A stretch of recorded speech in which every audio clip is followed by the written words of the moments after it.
All right. Do you want to take this thing down while we do our introductions so Yeah. we can see each other? Thanks.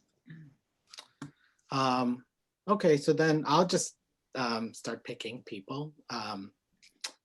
Why don't we start with the East Longmeadow folks first? Connor. Hi, so I'm Connor O'Shea. I'm a lifelong resident in town, and I've served on a few committees, and I work as a software developer. Okay. George. Uh-oh. Uh-oh. Can't hear you, George. But you are not muted. And currently on planning board. Oh, there we go. There you are. So George, we couldn't hear the first part. We know you're George Kingston. We know you're on the planning board. Was there anything in between that? We didn't hear that. Basically, I've been in town since '79. I've been around town government since '88 and currently on planning board. Tim? Hi, good afternoon. So Tim Murphy, I own a store here in East Longmeadow at Center Square called 4Run3, so a specialty running store. So local business owner. We spend a lot of time in town with our running groups. Happy to be part of, of the group and participate in any way that we can. So looking forward to it. Great. Marilyn. Hi, everyone. Marilyn Richards on the Town Council. I'm not a member of this committee, but I've been invited to attend. I have a number of years on the planning board, a number of years as a member of the Board of Selectmen, and I started before George. And Mary. Hi, I'm the town manager. I'm not a member of the committee either, but I want to be a sponge about the educational value of what you're about to discuss. So thank you for letting me join. Thanks, Bethany, for the invite. And I look forward to hearing how we're going to manage this very important project for the town. Thank you. Thanks, Mary. And then we're going to go to our consultants. We're going to introduce them in item 3, but with regards to what they're going to be doing for our project. But I'm going to go ahead and ask Judy to introduce herself. Hi, so I'm Judy Barrett, Barrett Planning Group. We are a small firm of about 6 people, do master plan work, zoning work, a lot of work with housing, kind of generalist on one hand and specialist on the other, and really happy to be working with you. We love community engagement work, which is the role we're going to be playing. So we're very excited to be able to join you today. Fiona. Yeah, hi everyone. Thanks for having us. Fiona Coughlin, Barrett Planning Group. I'm a community planner and consultant. As you all know, we're working with PVPC on the engagement sessions, and I'm looking forward to working with you all. A little bit about me personally, I have had a lot of experience in community engagement and outreach as part of the consolidated planning for various communities across the Commonwealth. I've also worked on a number of master plans and done citizen engagement and outreach for various towns.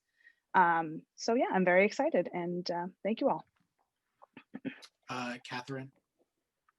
Hi, Catherine Rattay. I manage the Environment and Land Use section at the Pioneer Valley Planning Commission, and I'm very excited to be working with you all.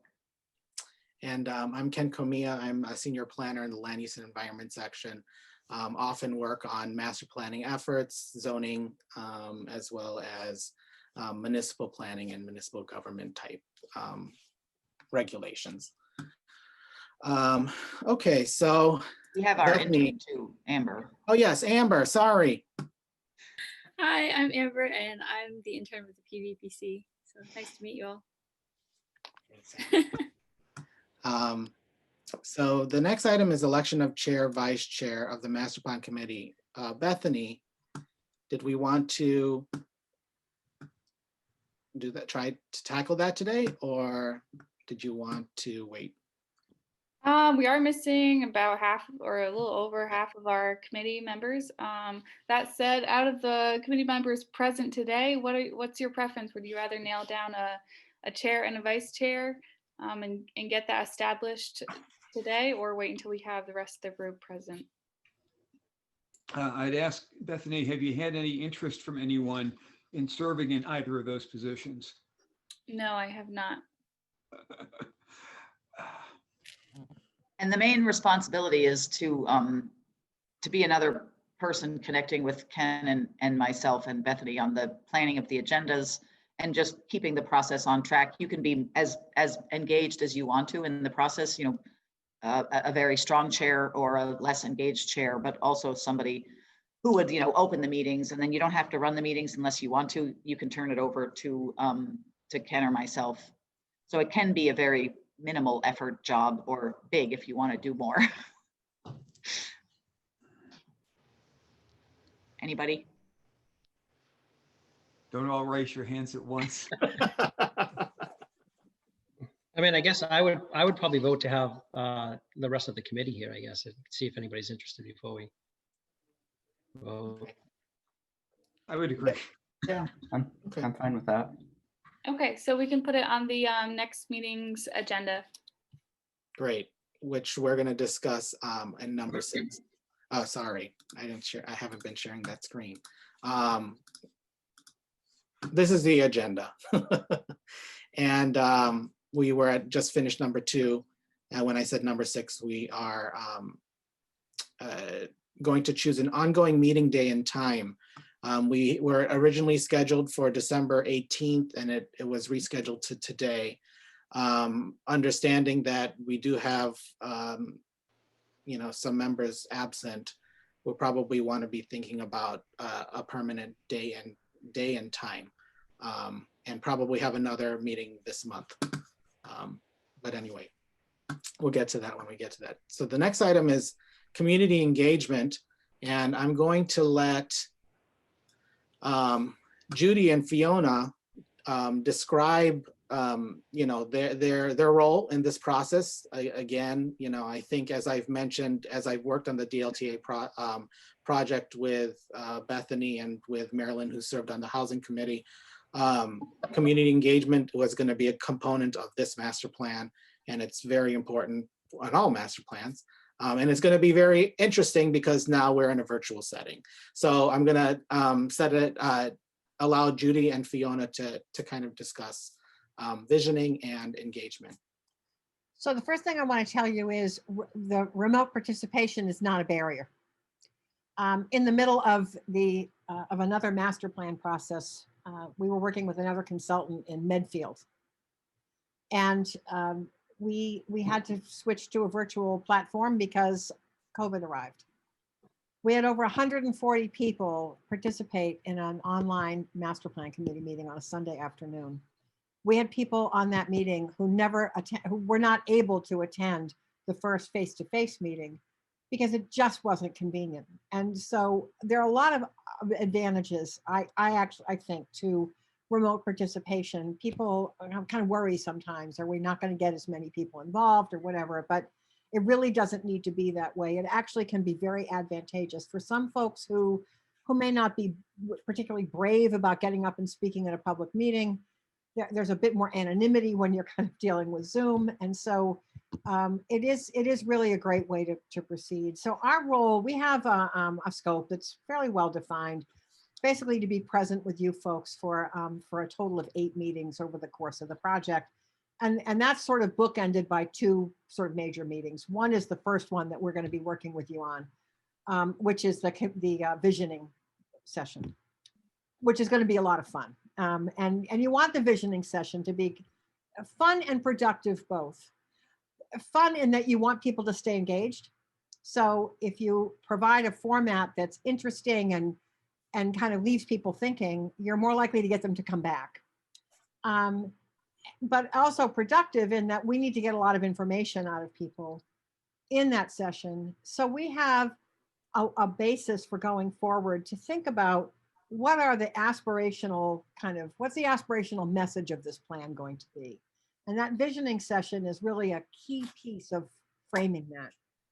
And between that and toward the end of the project, we will be working with you on just, I guess, some regular work session type meetings. Like we're following up on the visioning session. We'll be trying to draft a vision statement, which we'll go over with you. And we'll be working with you on master plan goals. We'll be helping PVPC as different elements of the plan come forward. We may have suggestions, But then we get to sort of toward the end of the planning, this part of the planning process. And we'll have another kind of bigger meeting to talk about, let me just shut that down. Go away. To talk about, go away. To talk about recommendations of the plan. And that'll be sort of another kind of larger engagement opportunity. So for the most part, it's going to be this kind of session where we're meeting with you and talking with you, and it'll be kind of low key. But that visioning session that we're getting ready to prepare for is kind of the first big thing that we will do. I can't believe this. Go away. There. I don't even know how to turn off my own phone, right? So that visioning session, you know, we're still talking about how to design that, but there's a lot of ways we can go. Typically, and I think especially in a remote format, the practice of what's known as a SWOT is a good way to go forward. So SWOT stands for strengths, weaknesses, opportunities, and threats. And it's, if we were doing this live, we would have big, you know, newsprint pads that we'd be writing on and asking people to talk about the strengths in their communities. And we'd be putting the flip chart sheets up on the wall.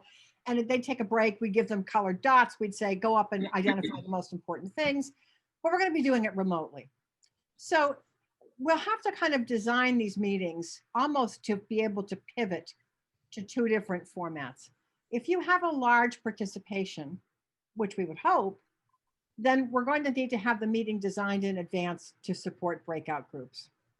And breakout groups is a way where all of a sudden we take all of you and we send you off into separate rooms and Zoom so that you can have smaller conversations in a way that gives everybody a chance to kind of speak. If the participation's not that big, we might keep it like this, and we'll use more of what's called the chat function in Zoom. And I'm assuming you guys are sort of familiar with some of this stuff, but you can do the meeting so that we're kind of throwing questions out and people respond in chat. I'd like to be able to give people an opportunity to talk as well.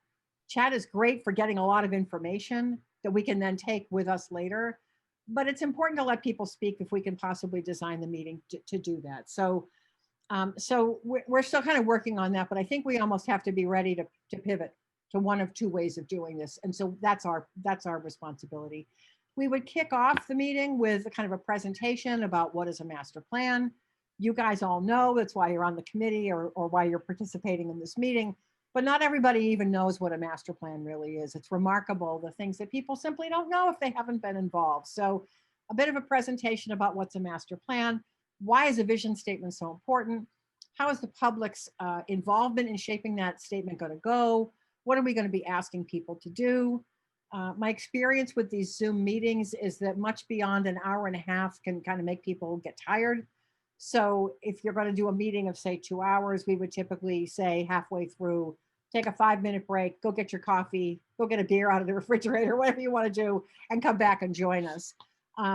But I guess I just want to assure you that it really can be a very pleasant experience, even in this format. And we learn a lot about kind of what people want to see in their community. The ultimate outcome of that vision statement is what is that sort of best face of your town as you would like to be able to describe it 10 years from now or 20 years from now, whatever the horizon is for your plan. It's an aspirational statement. It becomes the scaffolding, if you will, for what will become the master plan goals. Every element has one or more goals. And those goals, of course, are the essential basis for what become the recommendations of the plan. So that first big meeting, which we're gonna, I guess, we're hoping to do in early February, I think, Ken, if I'm not mistaken, is kind of where our heads are right now. I'm happy to answer any questions for you about it. If you've seen interesting Zoom meetings done elsewhere and you've seen something done that maybe you think we ought to be aware of, that's fine. But I think barring that, we're probably going to use a SWOT type format. It just gets people going. The other cool thing about a SWOT is that when you ask people to talk about the things that are great in their community, so it gets them going, they talk about positive things. And then you go through a few more questions and you ask them, well, what's not so great? And you know what's remarkable? A lot of the same things show up on both lists. And that's because people perceive their communities in very different ways. So the part of the fun of this process is getting people to see that not everyone sees things quite the same way. And what may be an asset to one person, to someone else seems like a liability. And why might that be the case? So there's a tremendous educational value to doing this kind of session. So I don't have any you want me to talk more, Ken? Have I said too much? You're on mute. Do you have a, do you have a set date proposed that we could discuss with people right now? Are we at that point yet or I not? think I emailed Ken some dates. Did you have a chance to look at them, Ken, or did we? So those were dates that you proposed for the other community that we're working Oh, I on. thought it was for both. I apologize. Um, I actually thought we were covering both in that email. But yeah, I'm supposed to hear from them. I guess, you know, if we can talk through those dates now. So let me just share with you the dates that Judy's team has provided for possible visioning. I while- can even bring them up too if you can't find them, Ken. But what part of the discussion about the other project was this would be my 26th master plan, and I got to tell you, every community is different. They're all different. Some communities want to have a night meeting. Some communities have Saturday morning sessions, and they are awesome.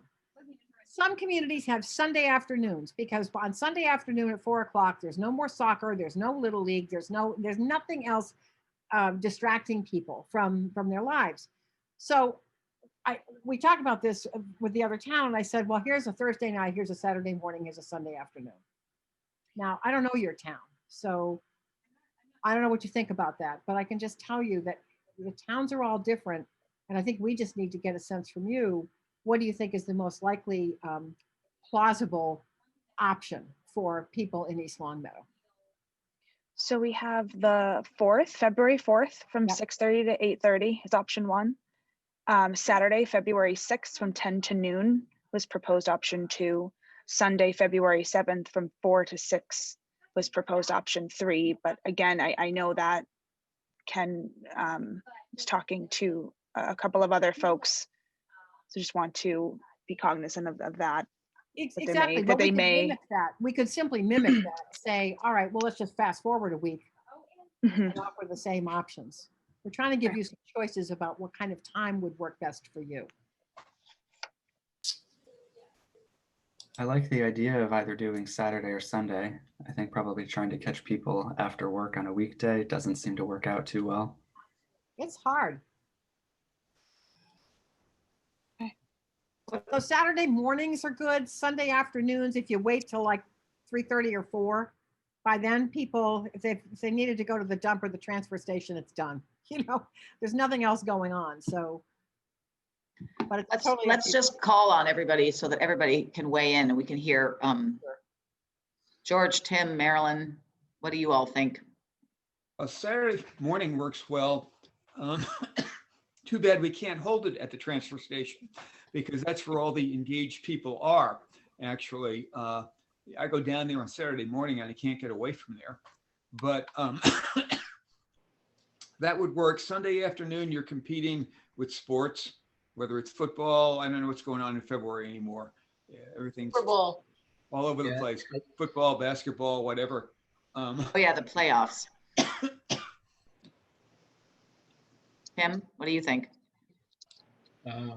I guess if I had to pick, I guess what George said, I think probably Saturday morning is probably more feasible than, if we're going to pick a weekend, Saturday probably better than Sunday.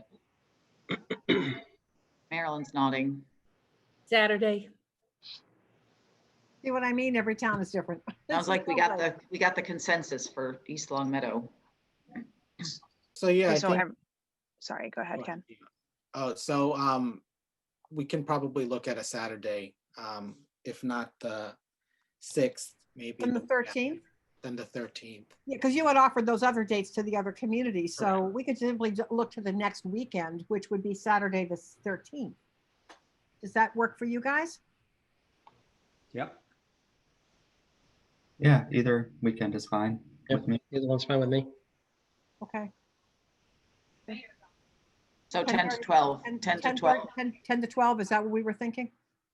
That's what the thing said, I believe. Yeah, that was what we had talked about. But I'm asking, I mean, does that make sense to you guys, 10 to 12? Sure. Yeah. And to George's point, we can do a focus group at the transfer station as part of the process. You know, I'm happy to stand at the transfer station and talk to people. We'll connect with Judy and Fiona about that. But that's a great idea, George. That's definitely worked in communities. When you need to get the word out, everybody's there. So that's a good idea.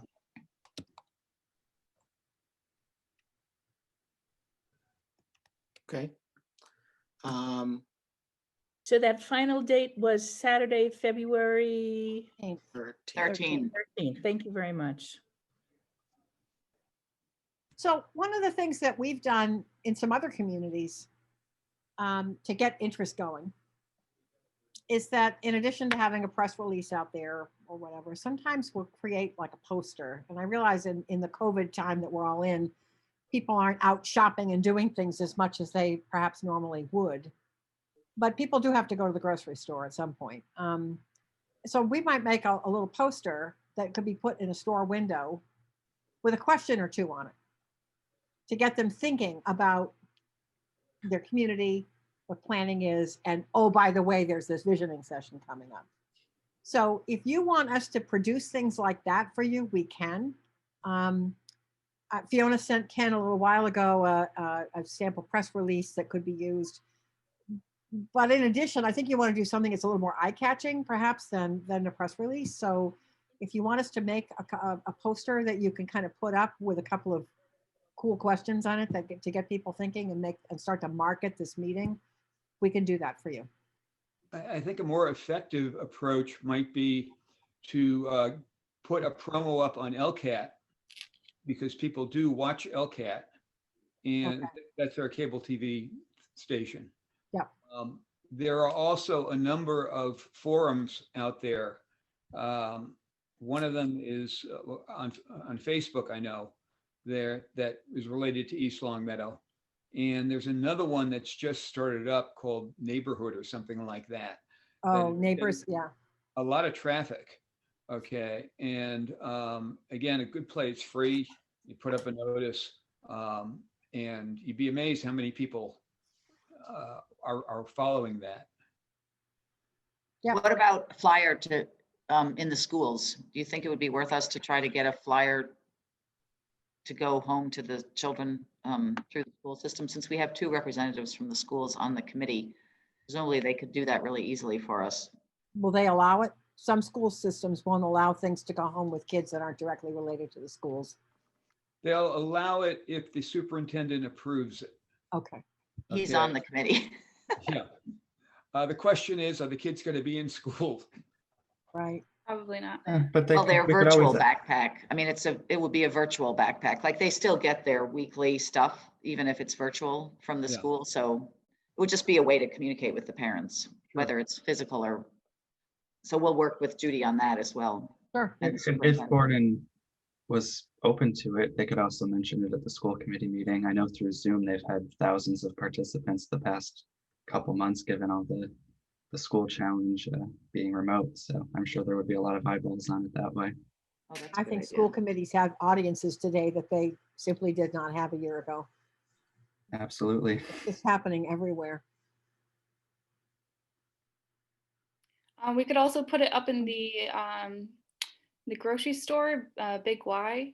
Trying to think where else I could talk to DPW and see if they're okay with us putting it up near the transfer station as well, if that's a popular spot. That's great. And the senior center as well. Yep. Aren't there boards near the rail trail too? Oh yeah, that's a good one. Yeah, the Library rail is trail was usually. affected. The transfer station does not have a place for posters. It really doesn't.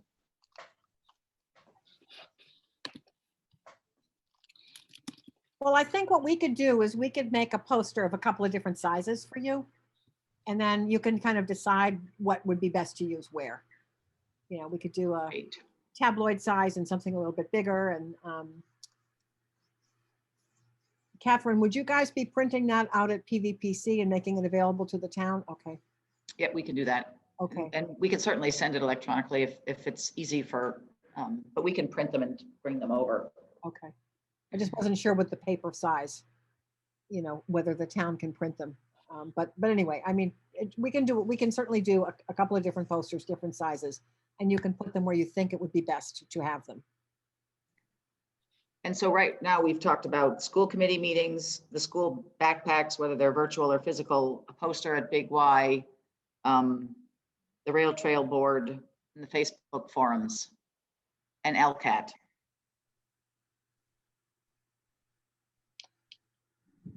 What are your school colors? Red and white. Red and white, okay, thank you.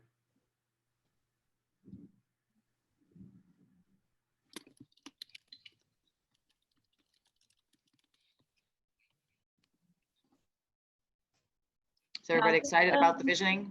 Sorry, go ahead, Bethany. Oh, I was just going to welcome Joe Williams to the call. He's one of our committee members. Joe, this is Judy and Fiona. They are the engagement consultants we will be working with. Nice to meet you. Nice to meet you too.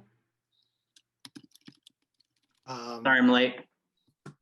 We're glad you're here. So with regards to the visioning, I saw Judy and her team will prepare the posters and we'll get those out to the community. I think as we mentioned in the first meeting, there's going to be a supplementary survey effort that's going to come towards the end, as the town has done a community survey for the beginning part of the year, of last year. We did a survey. So with that, the poster will obviously advertise the visioning session and just give some information about other ways to get involved and, you know, stay attuned to what we're doing with the master plan. Can I just interrupt for a second? Yeah. We talked about the media release. Bethany and Mary and everybody from the town, when do you think it would be appropriate to do the media release? Should we do one now, get it to you now that says, you know, hey, we're doing the master plan and heads up for the February 13th? Or do you want us to wait a couple weeks till it's closer to the 13th?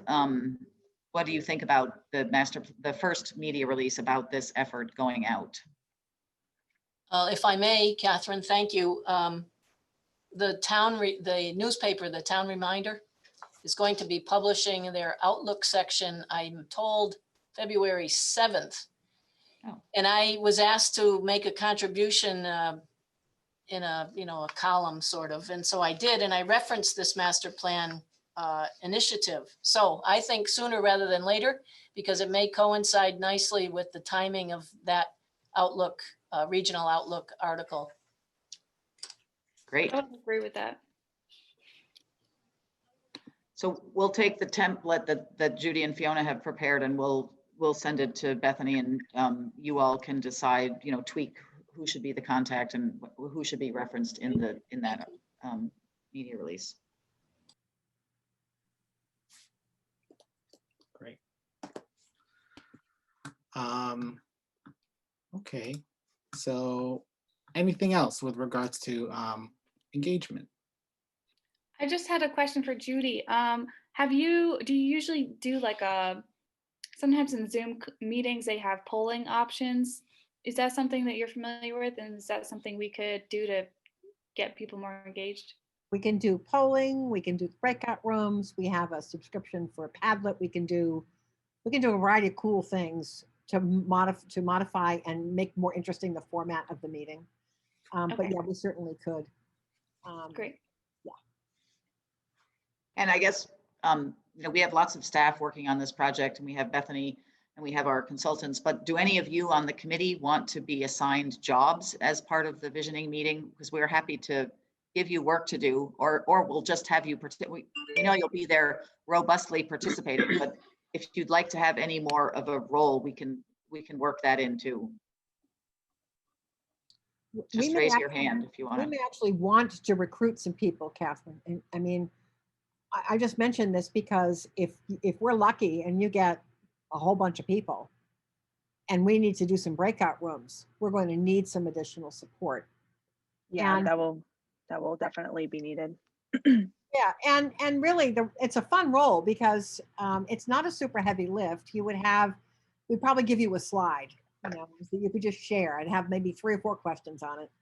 And all you really need to do is read the questions and ask people to respond in the chat, or read, depending on how we design this, it could be a read the question and provide a short discussion period. It will depend on how many people, ultimately show up. But yeah, we're probably going to need some additional help. So if you don't volunteer, you might get picked on. May I suggest that you enumerate the tasks that you would like people to take on so we can see what we're volunteering for? Absolutely. Okay, Yep, we will. good.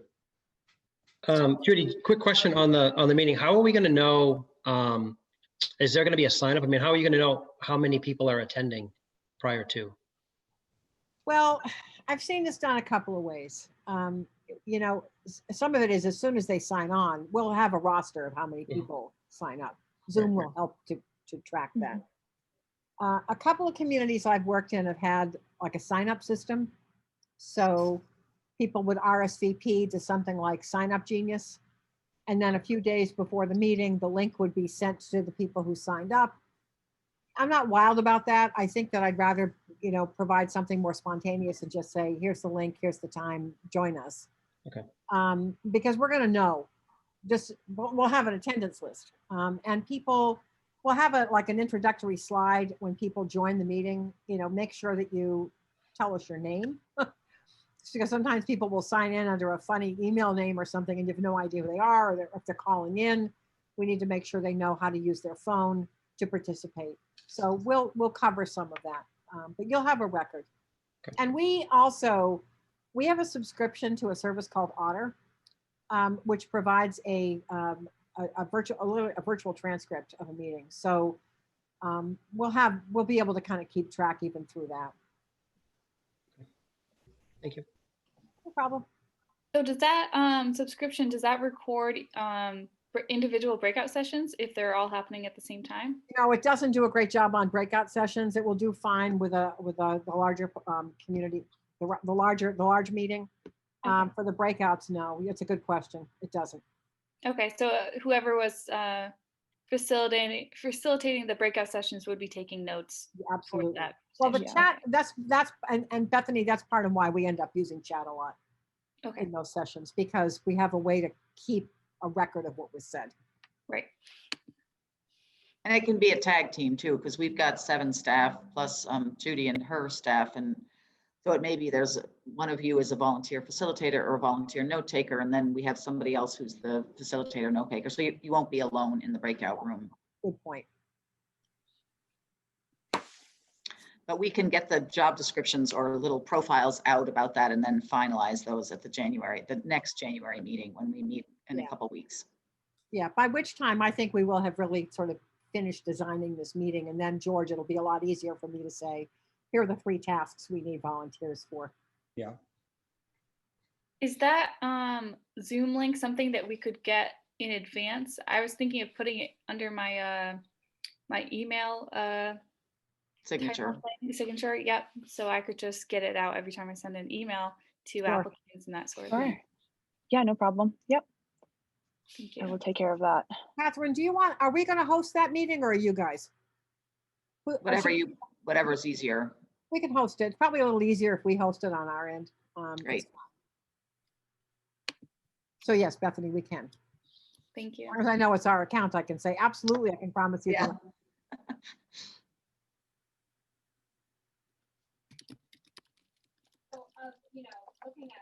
Okay. All right, our next item is chapter captains. I think we briefly talked about this at the first meeting, but I'm going to let Catherine discuss the role of the chapter captains and the importance in this particular project, because it is part of the grant application. So again, I think I did go over this idea, but it's somebody who's knowledgeable about the subject area, who would be willing to be a contact for our staff as the lead staff on each of the required chapters, which again, the format of the plan may not have, just 9 chapters. We can reconfigure it, but just think in terms of the elements, the required elements of a master plan, transportation, housing, historic preservation, et cetera. So it could be you all, if you want to do double duty and serve on the master plan committee, but you also have knowledge or interest in one of the required subject areas, or if you know of other people that we could connect our staff with. You know, we have the economic development chapter. You already did the housing chapter last year. Then we have the transportation, we have public services and facilities, we have historic preservation, natural resources and open space. I think that's it. Land use. So I'm pretty sure, Bethany, you've been generating names and putting them in a Google spreadsheet, but does anybody else here have family, friends, people that you know about town that we should contact, that we could refer people to, our colleagues to again, it's just a brain trust. It's somebody they can say, like, we've looked at the data and this is the story that I'm hearing from all my data and everything that I know about East Longmeadow related to transportation. And then they could just talk to somebody and say, yeah, I think you're off track, or no, that sounds perfect. And what about this? And that's the idea of it. And we put it in Bethany put it in the proposal, and the Executive Office of Energy and Environmental Affairs loves it, and they want to see how it's going to play out. So we're eager to try to find people who might want to serve that role. Do you all have any suggestions? Well, I certainly would be capable of doing the open space and natural resources section. I mean, I've got all that data from 3 recreation plans that I've helped write. Right. Years on conservation that I'm familiar with practically every open space in town. So well, thank you. Take that on would be that. great. Thank you very much. Okay. Is there anything in there on history or historical? Yes, historic preservation. Yes, that's the chapter. Bruce Moore would be the guy. Bruce Moore. Yeah. Mary knows him. If we can persuade him to participate, he's a rather quiet guy, but he knows more about the history of East Longmeadow than any other 3 people I know. So if Bethany, do you have contact information for him, or Mary? Somebody does. I do, and I can share it, certainly. Okay. And are you okay if we reached out to them directly, or would you like to do that first, Bethany, and then pass them on to us? I can reach out to them. Okay, great. So we've got George for open space, natural resources. We've got Bruce possibly for historic, cultural. We have transportation, land use, economic development. Anybody have any ideas for those 3? Well, Bethany shared one earlier this week that I think is probably suitable for transportation. I forgot the name, Bethany. Ray, the owner of Family Bike, is a local bike store. And he does not live in town, but he is happy to speak with anyone about, or from the perspective of a bike shop owner and a bicyclist. Is that Ray Yarkey? It's Ray Plouffe, Plouffe. No, okay. Great. And then public services and facilities is another chapter. But you can just keep thinking about it. We'll keep asking you about it. If you have any ideas, the timeline, again, just to remind you, we're already in January. This thing has to be done by June 15th. You're having a data presentation at the next meeting, which we hope will be scheduled in about 2 weeks. So you'll be hearing from our team, you know, what data they've already collected and analyzed. We are to submit all the draft chapters starting on March 15th. The first couple are due March 15th. And then, actually, I think, are they all due March 15th, Bethany, the drafts? I think they all are. Anyway. Yeah, I think so as well. Yeah, we've got like 2.5 months to get them all, to get drafts done. And then obviously we give them to you, you give feedback, and then we have some time to refine them and get all the information right. But, you know, things are moving along fast. Right.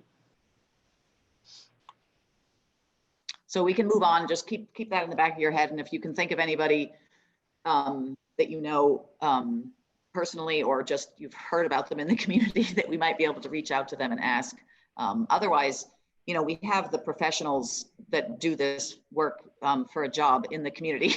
So we can always, Bethany is going to be connecting us with, you know, the appropriate people in the town government.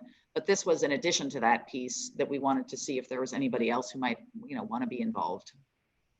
And Catherine, would you want those connections sooner than later, or one? Okay, I can send over an email with them. Okay.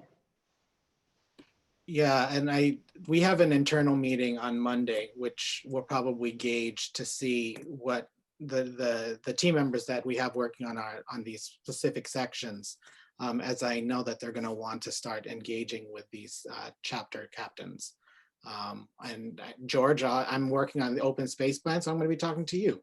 Among others on our staff. So it would be very helpful to get that sooner. Okay. So the next item is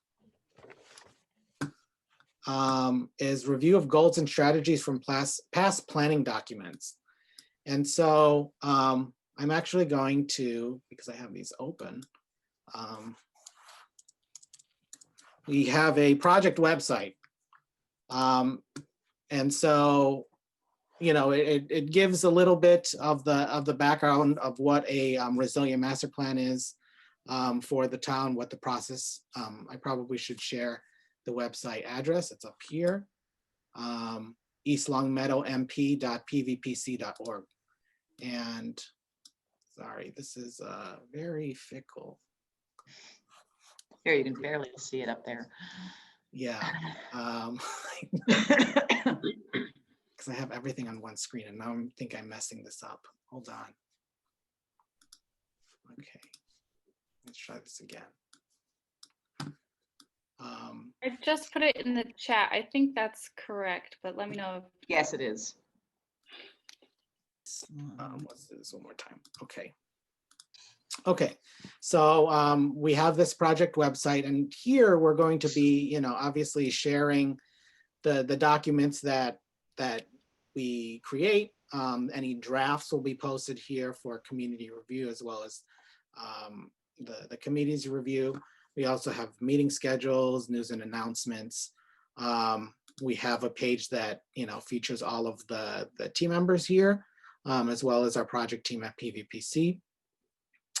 And then we have documents.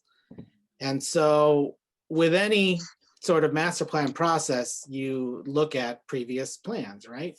And here we have all of your previous community plans. And we did this exercise with the housing committee in the housing master plan group for last year.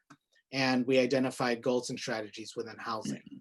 So with the rest of the master plan, obviously there are other overarching goals and strategies. And so we have the 1960, 1976 master plans, the East Longmeadow Community Development Plan in 2005, the Hazard Mitigation Plan in 2016, and your Community Resilience Building Workshop Summary of Findings, which is what is helping, you know, put this plan together, and the open space plan from last year.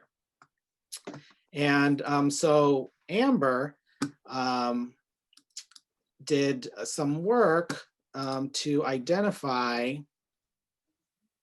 and I'm just gonna change my screen here and do a synthesis of those plans and put them into a spreadsheet. And if you on that web page, you could download it yourself too. And so this is going to be something that we're going to be bringing up probably at the next meeting as well, on identifying goals and strategies that may be overarching and that may seem like they should be also moving into this 2020 plan. And so the spreadsheet, as you can see, is you have an overview page, which it identifies the plan reviewed, and then the themes, goals, issues that were identified back in the plan. action plans and some of the overarching strategies and goals that were identified there. And then you're able to link from these, and these link to the outside. So they link to a website. But then each subsequent tab has an analysis of each of those plans.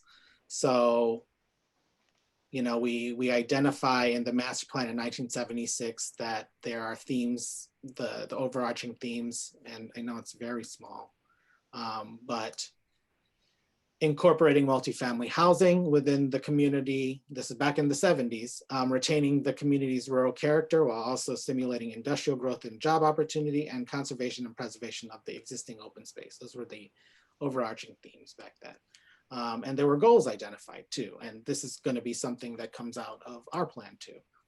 And in doing this process for each of the elements, we're going to probably find that there is some overlap as we continue to do some additional analysis and research on this, that and in talking with the chapter captains and in talking with this committee, that there may be some areas that have, you know, shifted from the 1970s to the 2005 community development plan to maybe some ideas in the open space plan. And more than likely also end up in the 2020 plan. So, you know, I think this is a tool for the committee and for the community to use to see the summaries of each of those sections. And what I think we'll do for the next meeting is probably hone in on some of these ideas and ask you to review as homework for the committee these plans and some of these goals, and see within the context of the things that you do for the town and your relationship with the town, how you see some of these goals either coming to 2020 or, you know, it doesn't reflect the East Longmeadow of today. And some of those ideas will probably come out in the visioning session as well. But we just wanted to draw attention to this particular spreadsheet, which could be helpful for synthesizing all of the community plans and the planning efforts that have been done by the town. Yeah, and use that as a tool for the community to decide if there are some goals and strategies that may carry over in 2020. Catherine, did you have anything you wanted to add? Yeah, so I would just echo what Ken said and ask you all to read the plans before the next meeting, knowing that that's going to be a big assignment and you might not have the time to read them all. Definitely read this summary because it, you know, Amber did the work so you don't have to, but of course we'd like you to anyway, and get all the detail in the narrative. But this way, at least you'll get the goals, the recommendations. And then what we'd like you to do is come to the next meeting with the top 3, you know, goals that you think are still consistent that should be carried forward, and then the top 3 action recommendations. And that will just help us get, you know, get our feet under us moving forward with the new plan. Yeah, so we'll that's present on there, and what I probably will do is provide some just some basic instruction that I'll share with Bethany to share with the committee on how to access it, and, you know, maybe a simple tool to use to fill out for the group.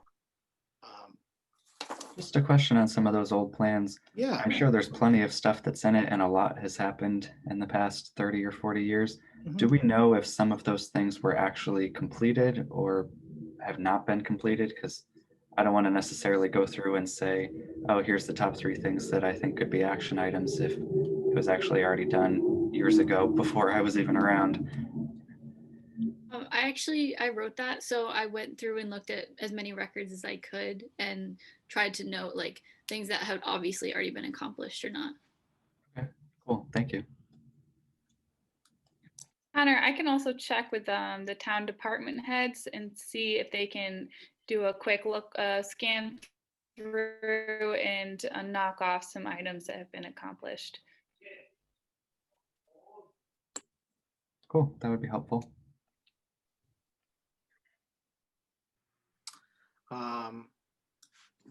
What did you all, how did you respond to the 3 goals from the 1976 master plan? Do you find it interesting that they sound so relevant today? I mean, they certainly do to me. I was wondering what your gut response Sure, was to that.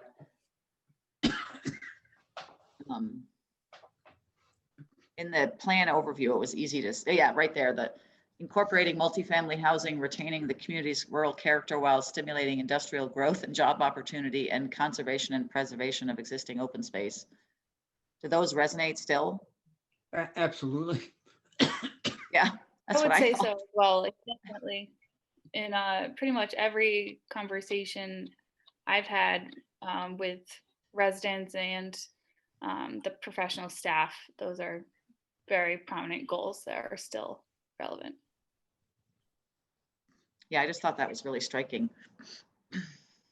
I think the unspoken but overall goal is, if you talk to most people, is to maintain whatever they see as the character of the town. Yeah. And you know, I think in talking with people, particularly with regard to the new multi or mixed use development concept, that they don't want to see us turning into the towns around Boston. Okay, they don't want us to be a Somerville, you know, or something like that, where we're just dominated by large developments. They really see this as a primarily single-family home community with appropriate industrial uses to buoy up the tax base. I think everybody's really happy with the industrial park, but they don't want to see it get bigger. Mm-hmm. That sort of thing. Did you lose me? Yeah, no, that sounds great. I was writing it down.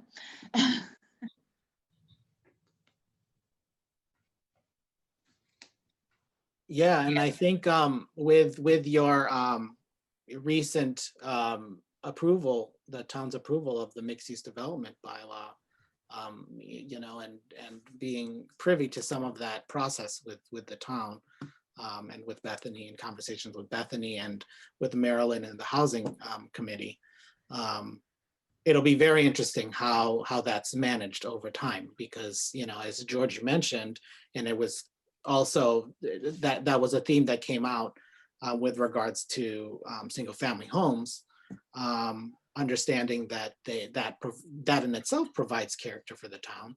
Now you have accepted this ability to develop more densely in this particular parcel. So it'll be interesting to see, you know, as development applications come in, where that goes. But it's more of a comment. Yeah, so I think as for the following meeting, identify, as Catherine mentioned, and I'll put this in an email to Bethany, of these, in these various plans, identify the goals and strategies that you think should, you know, still be considered and still be talked about and be part of this planning process, because as both George and Bethany has suggested, that those goals and those themes still exist, and that was almost 50 years ago. So That good or bad? You know, are we stuck in our ways, or is that just what I've told you, that there are things that we've been reading that looking at surveys, and you can look at surveys done in previous plans, and the people are responding the same way. So, you know, it's our community. You're happy with who you are, Exactly. and you want to stay that way. Plus the people that are moving to the community from elsewhere, because we are increasing in population, in terms of housing count and so on, are coming here because of what they see in the community. They really are. And they're today putting in huge investments in housing to get what they want to, the way they want to live. And we get that every time that there's a development that's adjacent to a residential area. You know this, Marilyn, really well. Not in my backyard. You got Okay. it. I just spent $500,000 on this house and you're going to put a store behind me? You can't do that. Okay, that sort of thing. Buyer So, beware. yeah.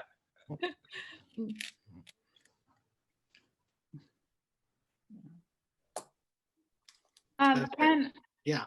I had a question. At what point would we discuss the programs to accomplish the goals? I see that as coming right after in the current master plan, right after the goals. I'm curious if that conversation would also happen at the next meeting. The discussion about goals. It says, let's see, programs to accomplish goals. So the implementation.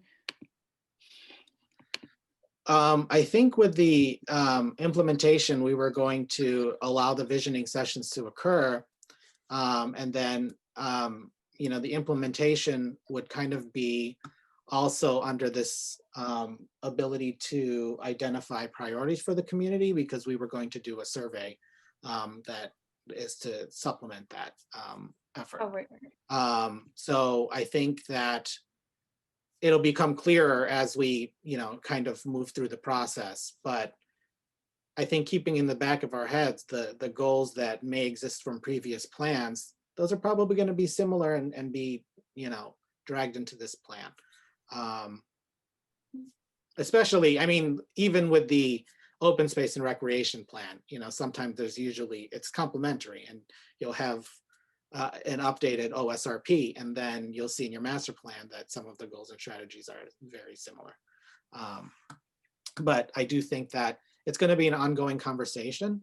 And I know that with the engagement team, we'll be able to kind of figure out and parse through some of the conversations that are happening in the focus groups and, in any of those smaller meetings, as well as the visioning session. I would also just jump in and say, at least in my experience, implementation starts at the beginning of this process, not at the end. So, from the very beginning of a planning process like this, I think you're always trying to assess the community's capacity to do things. What is the personnel capacity of this community? What's the financial capacity of this community? What can this community actually do? Because I think the worst thing, the thing you try to avoid as a planner is heaping a bunch of stuff into an implementation program that the community can't do. Because then when the community is trying to track its progress and going back and seeing, well, what have we accomplished and what we haven't, if 99% of what's in that implementation program, they still haven't gotten to in 10 years, some of it is that they really are longer term things. And some of it is this community can't do that. So I think we're always going to be trying to listen a little bit here for what is feasible in this town, so that you have a plan that you can do, so that 15 years from now or 20 years from now, when you update this plan, a new group from PVPC or new consultants come in, and the first thing you say to us is, how do we have a plan that doesn't sit on the shelf? Mm-hmm. So I think that, at least in my experience, implementation really starts, like, I'm already thinking about it. So, and I'm sure PVPC is too. It's just that you sort of tuck things away in your head as you're going through this process, and you get to a point where you can start having a plausible conversation about actions. And you have to be thinking about, what am I going to put in front of this town that maybe I wouldn't put in front of some other town, because you have better capacity in some areas than others. You get there, but it's happening all along.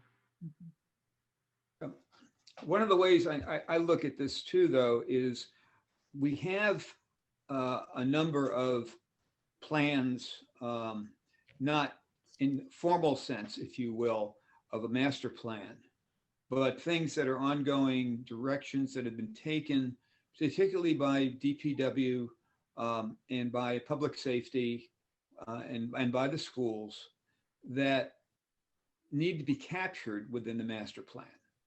Okay, so that we have a sidewalk plan, for instance. We have we now are a complete streets community. Those sorts of things need to be incorporated so that when we go for grants to support those efforts, Sure. they're in the master plan. Oh, yeah. You know, Absolutely. and they're not in the master plan right now, but you know, that's the kind of thing that has to be there. And then there may be some aspirational stuff that we haven't even tried yet. Right. But the basics have got to be there. Yep. Good point. I think my personal goal for the master plan is to make it a document that any average person can read and be able to take action. So whether that's how to join the planning board or how to get your voice heard or how to, I want them to have an avenue that's clear. So I think that's where the action stops, and that's where the commitment to these goals can get, I don't know, segued, I guess. Yeah. So I want it to be an actionable document, and that's one of my main focuses. And part of the way to do that is to make sure that it is actually actionable. Yeah, I think that's an important point too. I know Bethany and I think it might have been even brought up at the last meeting, but I know that Bethany has shared with me that we want this to be, or the community wants, and Bethany wants to see how an individual resident can really be part of this and see the goals and the strategies of how to engage and help along and achieve some of these overarching goals. And I think, yeah, it's a matter of how it's written, as well as the ability to actually achieve those goals. So I think that's a wonderful point, Bethany. And it segues into one of the topics that isn't on our agenda, but something for you all to keep thinking about is we have, nowadays drone technology is really easy and not expensive. So we have a drone, within our agency, and Todd Zakowski, our GIS data section head.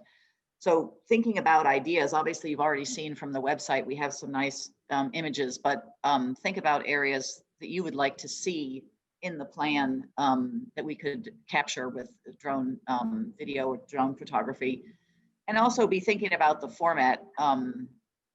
Ken serves on the chapter of the American Planning Association for Massachusetts, and he was active in the recent awards ceremony. And one of the award-winning plans is the Winchester Master Plan. And I think it really does a good job to what Bethany's talking about in terms of just very, very accessible for the average person, the way it's designed. And so you might want to look at that one on their town website and start percolating. I always do that. I always look at award-winning plans when I want to think about who's doing the cool work. And the National American Planning Association also has plan awards, so you can do a little personal research and start looking at the kinds of master plans. Winchester's also good because it's a comparably sized community, but so you could start doing that research on your own. We can send Bethany the links to the ones that we've seen to start thinking about. Oh, I like the way this is presented, or maybe like that, or it breaks out of the traditional box of intro chapter goals, land use, housing, transportation, like that. So you could start thinking about that too. And just as a side note, when it comes to like pictures of town, I do have a few random ones that I've used in the past and taken around. So Well, please share.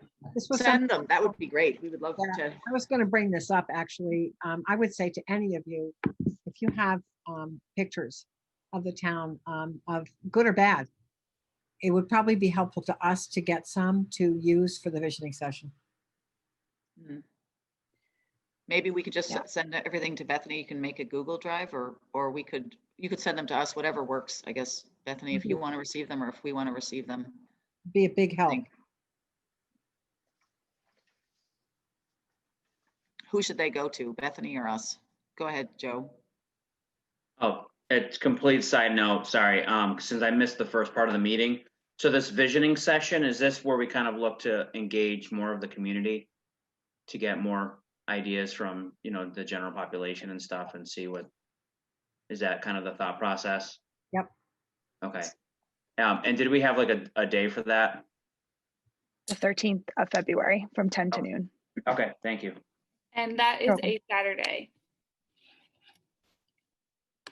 Okay. Obviously, so virtual, but we were brainstorming ideas on ways to get the public to know that it's available, right? And that was it. Okay. All right. Yeah. Thank you.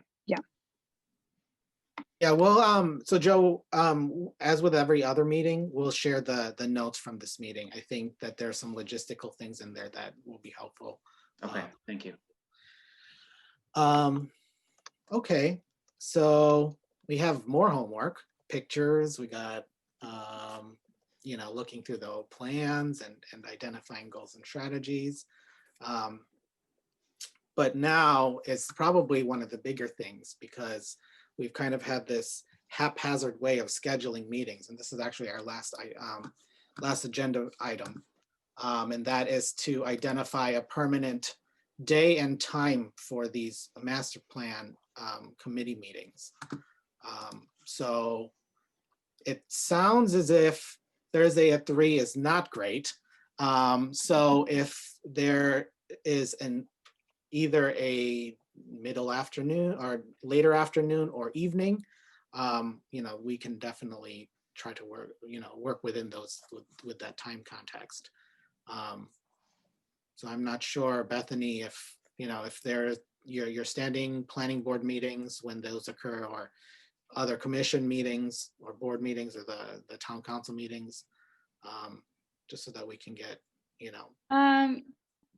Tuesdays and Wednesdays and Mondays are hard because we have the school committee meeting on Monday evening, 6, I think.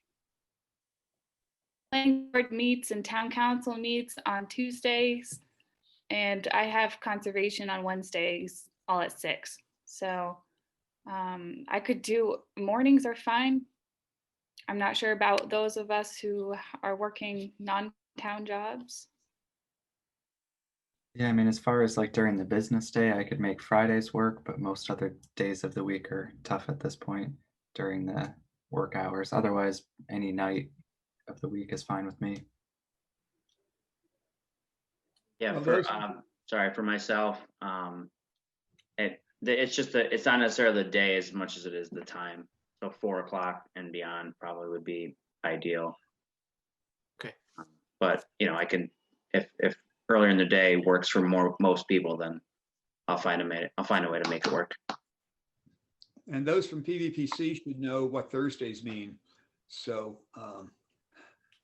we You have the executive committee at 4 o'clock, yeah, And the full meetings at 6. right. 5:30, whatever it is. those are what, the third Thursdays or the fourth?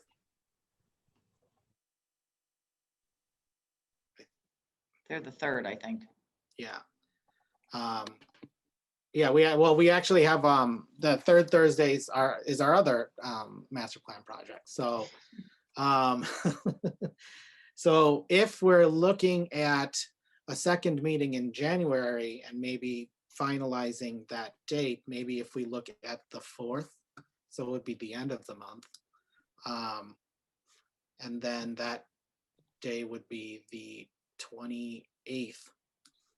And that way, I think too, we can, obviously we'll be doing some work to get ready for the visioning session and get the word out. But I think in addition to agenda items that Catherine and I are, trying to figure out, which will also include a presentation by PVPC staff at that meeting. And the executive committee is actually that 4th, is the 28th. Oh, it's the 4th? Yeah. Okay. I'm just wondering if Bethany has meetings at 6 on Monday, Tuesday, Wednesday, but people are available after 4. What if we met from 4 to 5:30 on one of those days? Would that work for people, or is that too much for you, Bethany, to have a 1.5 hour meeting and then jump into another meeting? No, that would be fine. Does that work for people? Like if we did Tuesday or Monday? I can do that. What, like at 4, Catherine, you mean? Yeah, 4 to 5:30. Just made sure we were done by 6. Connor, can you make that work? It depends on the day of the week. Usually like Mondays, I have a meeting that goes until like 4 or 4:30. So I could do after 4:30 if it was on a Monday or something. If it was Tuesday, could you do? Marilyn wants to raise her hand, is raising her hand too. And not that I'm on the committee, but I'm not sure. We have charter review every Tuesday at 4:30. Okay. All right, Wednesday, 4 to 5:30. Anybody? Works Does that for work me. or no? Wednesday would work. Works Wednesday, for me. 4 to 5:30. Works for me. Yes. Works for me. So we do the 27th. We do the 4th Wednesday going forward for the next 6 months. Does that work for you, Ken? Yeah. All right, so the 27th, 4 to 5:30 will be your next meeting. That's great. So, yeah, and we'll make sure that the website, has that information. I probably would ask Bethany to, share the web link on the town's website, and anywhere that we can post that, because that will continue to get populated. I know that this recording will eventually be on there too. So both for the committee members that have missed this meeting, as well as the public, to see, this is open to the public, and because it's posted accordingly. But at the same time, this is, this will be there for people to watch if they want on LCAT. But other than that, I don't know. Catherine, is there anything else? Not from our end. If there's anything else, anybody else wants to say that you got excited about, you want to share thoughts, questions, comments? Mary and I will be sitting at a roundtable discussion with the East of the River Chamber on, I think, the 11th. Right. So that's good timing, what with the visioning session on the 13th, just to share the opportunity if anybody wants to join us. Wonderful. So it's not this Monday, next Monday, but it's in February, or it's this Monday? February 11th. February 11th, okay. February 11th.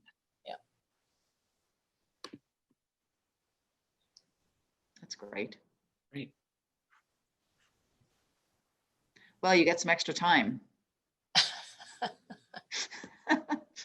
That's always good, right? That's good, yeah. Thank you all very much for all of your efforts and for being part of this process, and we're very excited about it. As am I. So thanks for letting me participate today. I learned a lot, and I'm really looking forward to this initiative. Bethany certainly has her hands full, but she's full of energy too. So, and I'm thinking, I don't want to speak for the department heads in advance, but we have several on staff who I'm sure have a lot of institutional and historical knowledge about the community that will be more than happy to assist Bethany with some of the chapters of the plan. And also I'm thinking that maybe what I'll ask Bethany to do at some future date is make a brief presentation at a town council meeting, because the council certainly has a vested interest in all of this and may be very able to contribute and willing to contribute. So those are my thoughts summarizing today. And nice to meet you by screen, Joe and Tim and everyone else. Thank you. And You too, Mary, Mary. if you want to invite the department heads to the meeting on the 27th, that's when our data colleague will be presenting like a 20-minute overview of all the data that he has researched to date. Not a And then bad idea. if they want, we can tell you what time. We'll have that at the very beginning of the meeting, if that, that's easier for people, if they can they can zoom in to watch it, then they could say, oh, that's good, but you're missing all this stuff, or, you know, that kind of thing. Yeah, that's a great idea, and we'll do that. I think they should have a role in this, and I think it's a huge endeavor for the community, one that obviously has been delayed for a little while. So I'd like to get everybody involved to the extent that they have the time and aptitude to do so. So thank you. Great, thank you.